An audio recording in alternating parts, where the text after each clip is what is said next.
Hello, good morning. Happy February 1st, everybody. We are recording this on Sunday, Oh, yeah. February 1st. One whole month down. I can't believe it. It goes faster and faster as we get older. We've been chatting this morning. You know, we always come on a little bit before we hit record, and sometimes we don't know how the conversation's going to go. Sometimes we just say, hey, has anybody got something they want to talk about? Something that's been happening in your life this week? What's our topic for the day? So today was one of those days where we're like, what are we going to talk about? And we've had a few. We have like this list of topics that we want to explore at some point during this podcast. And we had a couple of issues or ideas come up. One of them is authenticity, foregoing authenticity for the sake of fitting in, and which is something that we can probably all relate to, especially in our younger years. I know I definitely let go of my own authentic self for many years as a teenager, maybe as a young adult. And then the other topic that's been on our mind is boundaries. And I think boundaries, that word, and I think it even came up in our conversation prior to hitting record, can be a little bit triggering for people because I think the interpretation of boundaries is sort of up in the air. Some people are very rigid about that idea. For me, when I hear the word boundaries at this point in my life, it's what am I more comfortable saying no to is how I look at a boundary. I think some other people might take advantage of that word. We're going to talk about either authenticity or we're going to talk about how boundaries show up now that we are in midlife. So what do you guys think? What sparks? Is anything sparking for any of you? Boundaries, authenticity. Well, that last comment you just said about boundaries in midlife is real. Like, we're in a point in our life where sometimes no hurts feelings. Sometimes boundaries, when we put these boundaries out, they stop people. So I liked what you said there, the boundaries in midlife. And I feel like just the way that you presented that, Paula, I kind of feel like they go hand in hand, the authenticity and boundaries. Because when we're younger, do you guys remember people calling you a poser? Yes. Don't be such a poser. That would be like, so to me, that was like following the norm and like being a follower and not a leader and not really knowing like who you are outside of like what's popular and what's fashionable and like what was on MTV at the time or whatever. And so in my mind, I was just like very against being a poser. And I was like, I just got to be different. Everything that I do has to be the opposite of what everybody else is doing. And so I had a very difficult time saying no because I was like, I just want to try everything and do everything and say yes to everything and figure out like who I am by doing it all, hanging out with the preppy kids, hanging out with the smokers. Cause in my high school, we had like a actual smoking section in our high school. Weird, right? Mm-hmm. And then I also hung out with like the band kids. I played the trumpet. I was a cheerleader. Like I tried everything because I just wanted to be me. I didn't want to be a poser. I didn't want to be a follower. But that created kind of being like, I don't know if anybody would say that I was like a people pleaser, but in my mind, I wanted to like fit in with everyone and be like, I don't know, just well rounded and be able to get along with everyone. And then now, as an adult, I'm still trying to figure out what my boundaries are because I do have a really hard time saying no, especially to my children. There's been some conflict in my house just in the last couple of weeks. And I'm just like, am I being consistent with telling you no? Am I being consistent with like why you're in trouble and Mhm. why the conversations we've had to have them? And, boundaries are hard for me. Saying no is definitely hard, but I agree that that is how you create boundaries is by saying no and saying, okay, I'm at my max. Like I can't give anymore. I don't have any more words or I don't have any more time or I don't want to have this conversation again. That to me is creating boundaries. I like that. Minu, what's on your mind? I definitely agree with Lena that they go hand in hand in a way. As you know, that no was never part of my dictionary for a very long time. Sometimes your mind says no, but you just say yes because you want to fit in. You don't want to hurt someone else. And, Even if your authentic, real self wants to say, you just keep quiet. Setting boundaries is hard. It's never easy. I truly believe that the problem is, when we are really trying to fit in often, we leave a part of ourselves behind. Because we are accepting things with which we may not resonate, we may not agree, but we just accept things because it's more comforting. No conflict. Yeah. I posted a clip on Instagram this week of you, Minu. Did you see it? Not yet. Okay. It's when you were talking about, you were reading from your journal Oh, and you the were poem talking that I about, wrote for Nandini. you were talking about your daughter, Nandini. And the line that just struck me so much when I went back and when I was editing that episode, you said, she says no with conviction. Yeah. I still say yes out of With habit. habit. That was so profound, honestly. Like I felt that in my heart when I was listening to that episode. I guess that goes right into this topic because you just said it. You weren't given the permission or taught that it was okay to say no, and so yes just becomes the default. Sometimes I feel like I'm still trying to figure out who I am because I think especially as women, I don't know if we're taught that or if it's just kind of in the atmosphere that we're supposed to be the pleasers, the peacemakers. So we're not comfortable with saying no and we're just constantly saying yes. And I think that holds us back from like really figuring out who the heck we are. The question comes up, what are your values? And sometimes I'm like, what are my values? I mean, there's certain things that I can, of course, that come to mind right away. Like I value family and I value, love and I value joy and I value peace. Have I really gone deep into my own, like, have I really taken the time to explore my mind, my heart to really learn those? Does that ring true for anyone else? We haven't really even scratched our own surface because we've been so, especially in this group as moms, and some of us have been moms for a very long time, from a very young age, that I think when that happens, like there's a certain amount of our own growth that in a way, like we stopped, like at 19, that was, or 20 for me, because we became a mom. And so like our growth in a way had to stop at this age. So we were, in a certain sense, we're stunted because from that point forward, our life became about someone else. So there wasn't an opportunity maybe for us to continue that journey of self-discovery because the boundary that came up was now you're a mom and your focus has to shift. It doesn't have to. There are moms out there who maybe don't choose to put their kids first. I know that for all of us in this conversation, in this unit, in this nest, we did that. We had to kind of stop our own life for the sake of now taking care of somebody else. What do you guys think, that you young moms? Does that ring true? Or So first, I want to apologize because I have grandbabies here, so you might hear cartoons in the background. So, it's okay.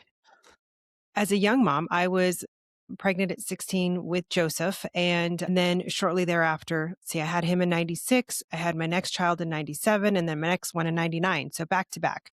I was very young and there wasn't an option to not be present. There wasn't an option for me not to check out. There wasn't an option to not put them first. And maybe some people have those options. Some people have the option to walk away.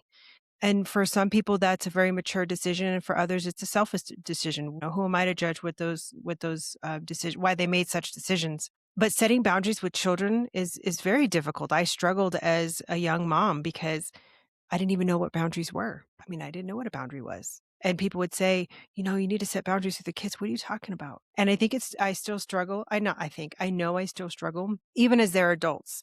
Like, I can't do that for you. That's something you're going to have to figure out on your own, because we just do a disservice if we continue to do everything for them. Right, because at some point, what we would call helping just turns into enabling, right? And maybe we're holding back their growth by continuing to rescue. And for me, it was, I don't want my kids to go through the struggle that I have gone through. So let me go ahead and help you. But now looking back, it was enabling and it did a disservice in my effort to so they didn't have to struggle as much as I did. And I think we do that as mothers because I think intuitively, or it's an instinct that we want our kids to have better than we had, right? I can understand how that would come up. You want your kids to have a different kind of life, a better life than we had. Even if our life was great, we still, for our children, they're our children. We want more for them. So it's sometimes it's like you said, it might be the easiest thing to give them that help, but at what cost? Such a interesting topic. I truly believe, for me, setting up boundaries has always been very hard because I've always kept myself on back burner. And I realize, and now I conscientiously tell myself, boundaries are not walls. They are there to make sure that my authentic self stays safe and intact. I love that. Boundaries are not walls. Well said. Very well said. I love that, Minu. Add that to your book that we're all going to encourage you to publish. One Did day, you guys yes, know you can self-publish now? I would definitely need your help because sometimes it's easy to think and express in my own language than write in English. But for sure, if I remember that what I said, I will write it.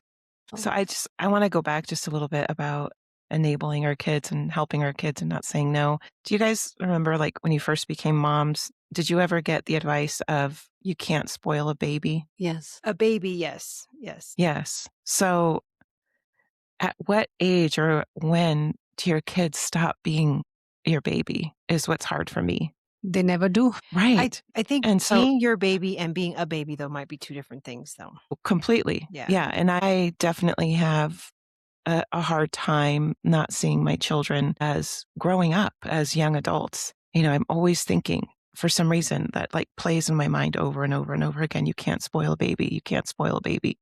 And yes, that means like you can't spoil an infant, right? Like an infant cries, you fulfill its needs. An infant looks up at you and reaches their arms up to you. You don't say no, right? But when your infant becomes your baby, whether it's your toddler baby or your teenage baby or your adult baby, it's really hard to say no. And my, I guess, fear, interestingly enough, we've been talking about fear the last couple episodes, is that my kids won't come to me in a time of need, like that they won't talk to me or that they feel they have to hide something from me.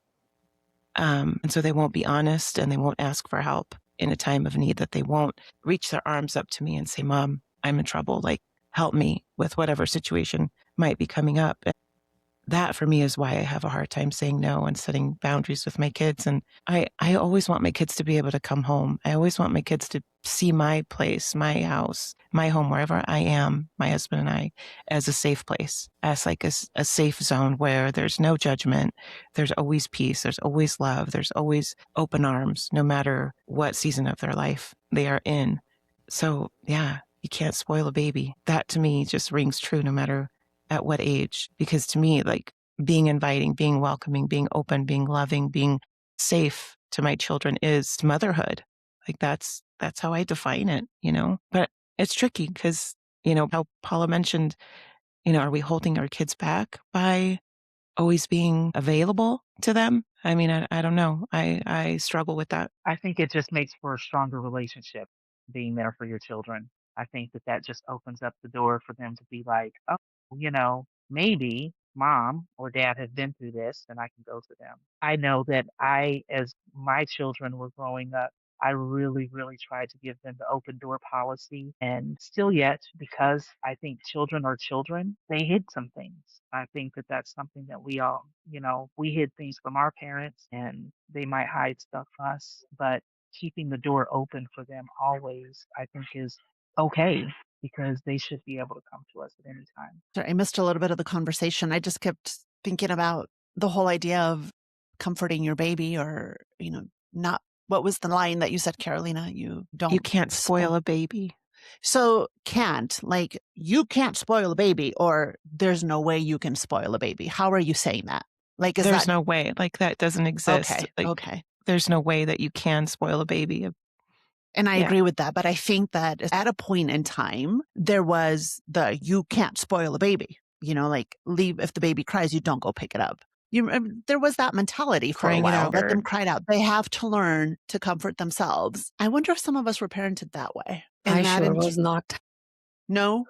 No, I would just pick up, No, but were you parented with the mentality Your of parents to don't you. pick yeah. up Minu because she has to learn to comfort herself? Do you know? I don't remember like that. I mean, Well, you were a baby. well, yes, but I do feel like my mother disciplined me more than my father did. So it was more like when it comes to, I think my mother was very clear in setting up boundaries, but my father was all about love and affection, that it was easy to get away from those boundaries. Mm-hmm.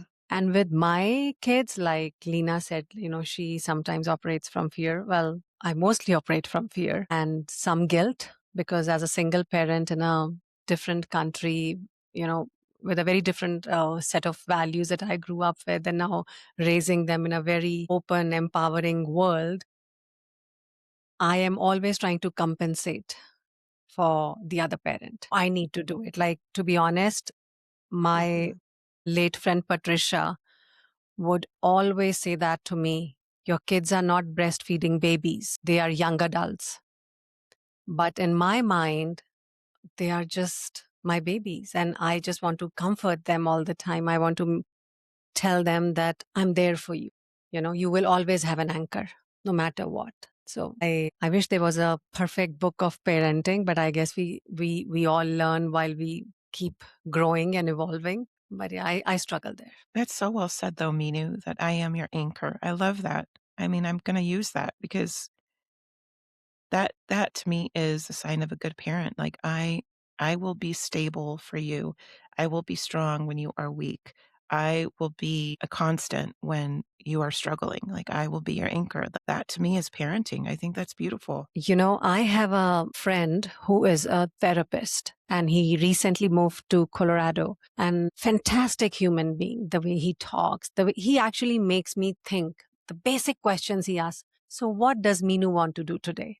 Who are you? And I'm like, please don't ask me simple questions, because your even simple questions make me very anxious. So he told me the other day, every time you don't prioritize yourself or set a boundary, you are teaching people it is okay to treat me however you want, and my need come last, and I 100% agree with that. Absolutely. and I'm like, no, my need does not come last. I need to prioritize myself, just as when you travel by air, they ask you put your own oxygen mask first. Mm-hmm. So, What if you can't figure out what your need is? That's what I was going to say. That's a whole new topic. I was thinking along the same lines, again, because as women, as mothers, we've been constantly saying yes to other people. Remember in the book, The Empowered Wife, where she talks about, what was that first question? Like, you have to take care of yourself. Like, what do you like to do? I think there are so many women out there who don't know what they like to do. Or we say, right, I like do to something do for laundry. yourself. Right. Do something for yourself. Okay, I'm going to go ahead and do laundry today. I'm going to go ahead and do this. No, that's not what it means. It means doing something for yourself. And I will say, just recently, I've gotten more into making it a habit, like after church, to go paddleboarding when the weather was nice, and doing the pole dancing. And I want to start salsa dancing. This is the first time in my life, in my late 40s, that I'm actually putting me first. Like, I have adult children. They have to start adulting, and I can't be their rescuer. Yeah. So I think sometimes saying no is how we get to our own yes, for lack of a better thought. But I think that holds true for a lot of midlife women. If we've been wives, we've been parents, and now we're caretakers. When somewhere along that journey, we don't have to, but it would be to our own benefit to find ways to say yes to ourselves and figure out how we catch our breath. What is it that we enjoy doing so that we can continue to be more present for the people that we love. I think saying no gives us that opportunity to figure out what is our. And also what you said, Paula, saying no, I feel one thing that I have to constantly remind myself is that no is a complete sentence. I don't need to over explain. Yes. No is a complete sentence. That's a good one. Because I constantly tell myself no is a complete sentence, and to stay real of who I am and being authentic, I need to accept it so that I'm not abandoning myself. So are you actually doing that? Because yes is your default? I'm sure my tribe would somewhere agree that I'm trying my best to do that. Yes. Yes is my default, but I am now being more aware that it's okay to say no. Just no. The why part, to sometimes it's required, but not all the time. Very good. I was just, Well, I was just thinking about my experience of caring for myself. I cared for myself a lot when my children were younger. It's now that I don't care for myself. It's now that I don't take care of myself like I used to. And I question why I do that now. I question why I don't make time for myself when I don't have littles anymore to be in the way. So what do you think? Well, I don't know. I just know that sometimes I wish that I would take care better of myself. I would do things like like I used to get massages on a regular basis and go get my nails done and just really pamper myself. And I don't do that anymore. I need to get that's, back to the basics. That's what I need to do. Get back to the basics. I'm I with you remember, there. yeah, I'm I with you remember. there. I remember you used to have like a membership, a massage membership. You actually encouraged me to do it. Well, that fell out, but that fell off the wayside. But yeah, self-care. Mhm. Self-care is not selfish. Yeah. Self-full. It is self-full. No, because we have so much going on in life that we have to take care of ourselves in order to be able to help take care of others. Also, I'm out of the codependency phase of trying to care for people. I don't want the responsibility anymore. And Mm. that's where my boundaries come up. And I'm like, no, no, no. You know what's another self-care for me is meeting with you ladies and doing this every week. It's self-care for me. And I had someone try to make me feel guilty. 100%. Oh, you're picking them over me, whatever. No, this is for me. It has nothing to do with you. It has nothing to do why I'm not spending time with you, while I'm not meeting you for lunch or breakfast or whatever. This is a part of my self-care, is seeing my tribe every Sunday morning. This is self-care for me. And it's something that I don't bend on. Thank you. And you're absolutely right. Minu has said it a few times that we're the cheap therapists. Yes, I believe it. For me, you guys are. So I totally agree with that, Scoopalicious. This time, and it's only like an hour and a half, one day a week at 7:00 in the morning. I'm allowed to take that time without guilt, and that's a boundary. And honestly, sometimes it's a great effort to record for a podcast, but also I feel that it resets She freeze. and you forget your own pain. So, And Yeah, then you're what like, is we're having why full am I like connectivity. Dang. not no. doing this more often? Can you hear me? And Not today, meeting my Satan. tribe. And Not- Come on. I know. Yes. Yes. Now we can hear you, today. Erin. did I? Oh, Minu, you are in and out. Minu, we cannot hear you. Yeah, we Can you hear lost me you now? there for about, yes. But whatever you just said, I think we have Aaron now too. yeah, Yes. Oh, no, I was just saying, I have a thought, and I don't. go ahead, Paula. Okay. No, you.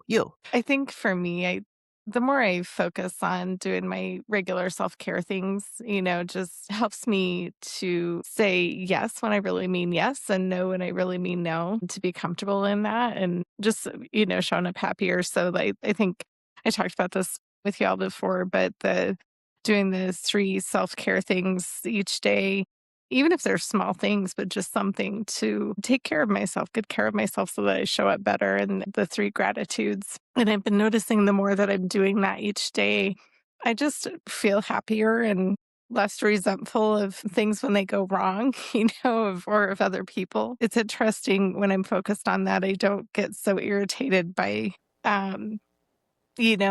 boundaries being violated with other people, or, I think for me, that's kind of a touchy word for me, honestly, but because I think, people interpret it differently, and have, had some experiences where it, was interpreted in a way where it was like, whoa, wait a minute, I don't get that at all, but for me, the way I interpret boundaries for myself is, is it a real yes for me or is it a no for me? And I really kind of keep it focused on myself versus is somebody kind of mowing over me, or what is someone else doing? It's more about how do I feel about it? What's my experience in this? And I think I love that you said that no is a complete sentence, because people pleasing can come in for me sometimes, where I don't want to disappoint someone, and, I could take on more than I should because, well, somebody's got to do it, and so I'll do it and, add to my list. And then I feel resentful because it's like, oh my gosh, how am I going to get all this stuff done and, feeling overwhelmed. So just being true to myself in terms of how much I can really handle and also, um, not taking on things that I really maybe don't want to or can't.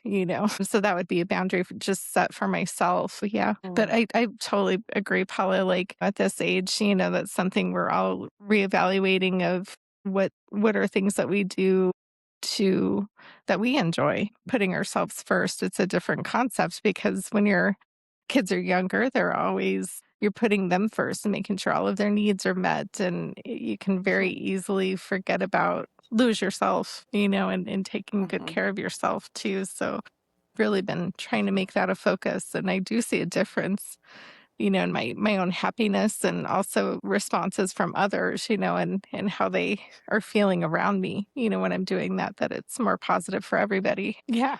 Thank you, Erin. I was thinking that when we do finally start to set boundaries or learn to say no to certain things, that those boundaries might change certain relationships. And that gives us some information about those relationships. So how do we navigate that when we are finally learning to set up a boundary saying, I'm not going to accept this any longer. And that relationship has shifted. Like, how do you continue to navigate that parent-child relationship when you say, this is as far as I'm going with XYZ? That is the question. Again, that gives us information. If somebody cannot respect that, what does that say about that friendship? And then again, I think this is where this whole idea of boundaries can become almost a passive aggressive way of dealing with situations when you're just like, well, you've crossed my boundary and I'm just not having this conversation with you. Well, you've just cut everything off. I mean, explain to me why this is your boundary. Explain to me what about this conversation is making you feel uncomfortable. Explain to me what's the reason behind not wanting to engage. And all you say is, well, that's just my boundary. Well, that's a cop-out in my mind. I definitely think the word is overused. And then when you said, what do you do when somebody crosses your boundary? Like, what is the next move? In some cases, you might need to, cut off that relationship, depending on what the boundary is, right? You can't have somebody actively hurting you, actively saying that they're your friend and doing things that are deeply traumatizing. And sometimes, or you just have to evaluate. And I hope that, with you five ladies, I think we communicate so well that we can talk to each other about it. If you have a boundary, we just discuss it and we move on. And I think that's what's important. So, kind of what you said, just willy nilly, we're just going to cut it off. That's a cop out. That's unacceptable. See, I truly believe whether it's just friendships or kids or family, you try to communicate openly and effectively. You first try to keep your emotions away and talk about the topic and the fact so that you do not deviate and you just discuss it. But if it becomes a pattern and you're not able to resolve it, it's okay to let go and take a step back. Because sometimes to set boundaries is important because that brings you peace so that you have the clarity to be more effective in how you are dealing with your own self and your relationships. When it comes to friendship, sometimes it's okay to let it go because your purpose is over in their life and their purpose is over in your life. Maybe someone else will come. It's just like I read somewhere, it's like being in a train. People get in, get off, some stay. So then at that point, you evaluate what is more important. Do I really need to be the version that they like without boundaries? Or do I need to set boundaries and be authentic, real self to myself so I know who I am and, work around it? And if you're what not about when truthful it's a to family yourself, member? yeah, I mean, if you're not truthful to your own self, you will never be truthful to a relationship as well, because your first relationship starts with you. You need to honor yourself unapologetically. I agree with everything you said, So Minu. something I think, I just wanted to say that I think it depends on the situation and the person, obviously, but I do, we've seen trends in our culture, at least I have, feel like I've observed, over the last few years, especially since the pandemic stuff happened, there's been this kind of trend of people cutting people out of their lives, just ghosting or disappearing. And even family members, with one another, people who have long-term relationships or deep connections. And it's an interesting way of being. I think sometimes it is a cop out, of, well, this is just too hard to deal with. And, I feel a negative way towards this other person. And so I'm going to dip. And rather than having a difficult conversation or just responding to a situation or another person in a way to where you can navigate without holding a lot of resentment or grudges, but taking more responsibility for your ownership of how you respond, and how you interact in that relationship. I don't know. I struggle with that watching that because I've seen it happen a lot in, other relationships, around me, other people with their family members or, um, friendships, lots of different situations, romantic relationships. I don't know. If somebody doesn't behave exactly the way that someone else wants, just to disappear, I don't know that that's a great thing either. And so this discussion of like ending relationships, yeah, I mean, definitely. Sometimes like, yeah, if somebody served their purpose in your life and like you move on, we've all had friends who aren't lifelong friends. Those friendships end at some point. But I think there's a balance there too. And that it's a disturbing kind of trend that's I've noticed over the last several years. Yeah. Anyway, that's what came to mind for me there because I do think that sometimes that, these emotional topics, those words can be used of like, well, you violated my boundary and um, you know, used in a controlling kind of way versus like for me, I just personally like to take personal responsibility and go, what does that mean for me and how do I respond? What I That's heard all you very say, valid. it is absolutely. uh, One of the takeaways that I'm getting from your conversation just now is that sometimes we might be using this is my boundary as avoidance of going deeper into whatever it is that's making me mad or ticking me off or feels uncomfortable. So you just throw up this word. That's my boundary. You've crossed my boundary because it's easier than taking the time out to have the conversation with the individual or exploring it for yourself. Like, why am I triggered? Remember when we had the bridge conversation? Of course you do. That was a little bit triggering for me. So I had to, kind of go in and think about like, why is this making me itchy? And instead of just saying, oh, no, boundary, not going to participate, don't want to do it because it's uncomfortable. And that's where I think boundaries, that's where I get annoyed when people throw up this idea of boundaries because I just don't want to face it. Like, And I that's where think I it get like, well, that's a comes cop back out to and what you I said, don't Minu, like it. of it's not a wall, it's just something that like it's almost like a guide for yourself is how I look, or for myself. Let me speak for myself, just a guide. Savvy, I know you had thoughts. And You were wondering about Erin, I something. loved your authentic self. Thank you. Aaron, can you repeat yourself? I was just going to say, I know you had thoughts about boundaries.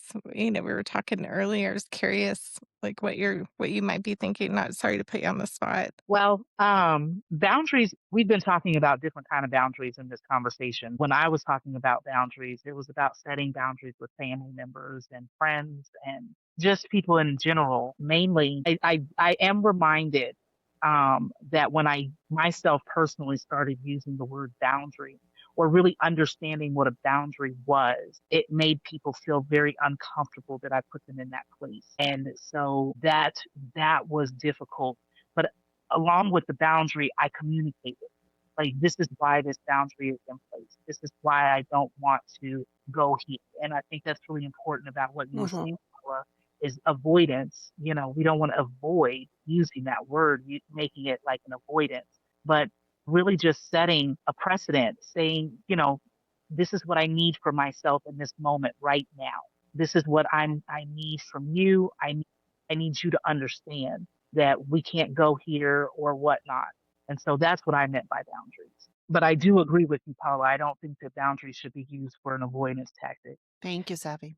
I also think it's important to note if you're going to start a new relationship that you put your boundaries out there. That way there's no questions. This is a boundary for me. This is something that I'm not going to accept, or this is a trigger for me. I think it's very important to put that out there. And when I was younger, I wasn't having those conversations like, this is what bothers me, or this is what, like I said, what triggers me. And I don't know if I worded those as boundaries. Maybe they weren't at the time, but I wonder how I would have saved myself a lot of time and heartache and in relationships that were not meaningful or that I didn't need to be in if I had said, this is a boundary for me. And that person had the option to say, oh, you know what? That's not going to work for me. So then we can go our separate ways. So people who are starting new relationships, I think it's really important to have those conversations. All right. I agree 100% with that, Shannon. What I kind of keep circling into is sometimes our boundaries don't have to be verbal. Sometimes just the way that we act and we are poised and the way that we behave creates such a outward presence that non-verbally it creates a boundary. For a long time, I would always refer to myself as like a mean person. Like, well, I'm just mean, so that's why I don't have a lot of friends, or I'm just mean, and that's why I didn't have like a lot of relationships or boyfriends. Like, I just come off as a total B word. And then my good friend Erin redirected me and helped me recognize, no, Carolina, you're not mean. You're just direct. Like, people know where you stand on a lot of different things, not issues, but just like people know where you are morally, what you value, like who you are. You're very direct. It doesn't mean that you're mean. And that took me a long time. I would say years since Erin and I had that conversation to recognize that, you know what, I'm not a mean person. People just know like what I'm willing to put up with. And when I'm basically like, F you, like I'm okay without this relationship, or I'm okay moving on, or we have fulfilled our purpose in each other's lives and we are going our separate ways. But you know what? Change is growth. And I am growing in a different direction and you are growing in a different direction, or we are sidestepping. Like, it doesn't have to be like I'm one-upping you or you're one-upping me, or I'm choosing this friend group or you're choosing this friend group. Or, for me, it was getting married and having children at a young age and choosing my husband and choosing my family over other things that I was leaving behind. And, there's been times that people have said to me, well, don't you want to rekindle that friendship? Don't you just want to like make things right? And I just figure, well, no, because in my heart, in my growth, I'm not doing wrong. I don't need to make anything right because moving forward is good. Going across that bridge is good. It's growth. And, you girls know that I'm a big believer in circling back. You go over the bridge, but you might circle back. And especially with our children, and especially with our family, because I'm going to use that word, Minu, because we are anchors as parents, as mothers, as guardians. We are anchors. We are the constant in those people's lives. And we can be that for our friends or previous friends or, people that we haven't even met yet. We can be that anchor. We can be that safety while still growing, whether we're 16 or 48. I just turned 48. There's growth and change, and people do come into our lives for a season, for a reason. And there's nothing wrong with moving on from that. It is good. Yes. And the people that truly belong in our lives, they'll stay there when those boundaries or those no's come up. And the rest is information for us. So, wow, ladies. So here we are 50 minutes later, not knowing what we were talking about and having another great conversation.